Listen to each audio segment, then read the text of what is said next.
चार शादियाँ कोई कुरान शरीफ की तरफ से by one get three free का कूपन नहीं है आपके लिए। पहले इन सब की टर्म्स एंड कंडीशन से समझ लेते हैं। अक्सर लोग ये सोचते हैं कि शायद 4 शादियाँ फ़र्ज़ हैं, जबकि 4 शादियाँ फ़र्ज़ नहीं है, इजाज़त है।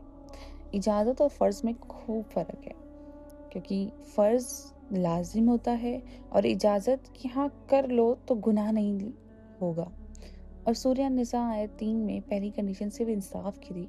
अगर इंसाफ़ ना कर पाओ तो डर हो कि आप इंसाफ नहीं कर सकते, बराबरी का हिस्सा नहीं दे सकते बीवियों को, तो आप सिर्फ एक करो। कुरान शरीफ का क्लियर जवाब है सिर्फ एक। तो इस आयत का कंटेक्स्ट जंगे उहद का था असल में। जंगे उहद के बाद कई सहाबा शहीद हुए, कई औरतें बेवा हुई, बच्चे यतीम रह गई। उनकी हुकूक प्रोटेक्शन और जिम्मेदारी के लिए इस आयत का नाजिल हुआ कि 4 शादियाँ करो, 2-4 शादियाँ करके तो उनके बेवा का घर बसाओ और यतीम बच्चों के सर पे हाथ रख के बाप का दर्जा दो। तो यार ये वाइफ़ कलेक्शन का टॉपिक तो नहीं था, ये तो ज़िम्मेदारियों का टॉपिक था। लेकिन आप कुरान शरीफ पढ़ के इस चीज़ का गलत इंटरप्रिटेशन लेते हैं, अपने फ़ायदे के लिए लेते हैं। अब लोग बोलते हैं कि हमारे नबी सल्लल्लाहु अलैहि वसल्लम ने 11 निकाह क्यों किए? तो हम 4 से ज़्यादा क्यों नहीं कर सकते? क्योंकि नबी सल्लल्लाहु अलैहि वसल्लम के लिए कुछ अहकाम ख़ास थे।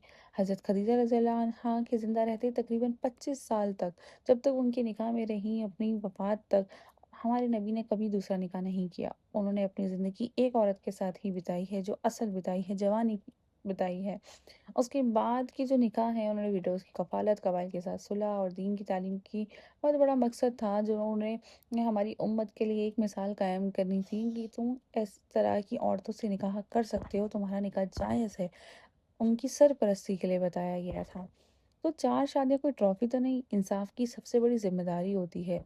भई एक आदम के लिए एक हव्वा काफ़ी थी। उम क्यों मसलों को गलत समझ के, गलत इंटरप्रेट करके कुरान और इस्लाम का एक मज़ाक बना के रख देते हो कि हम ऐसा कर सकते हैं, हम वैसा कर सकते हैं।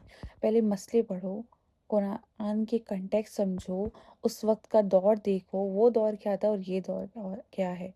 आज के दौर में तो किसी को नीड ही नहीं है भई, एक ही सँभालो तो बहुत है।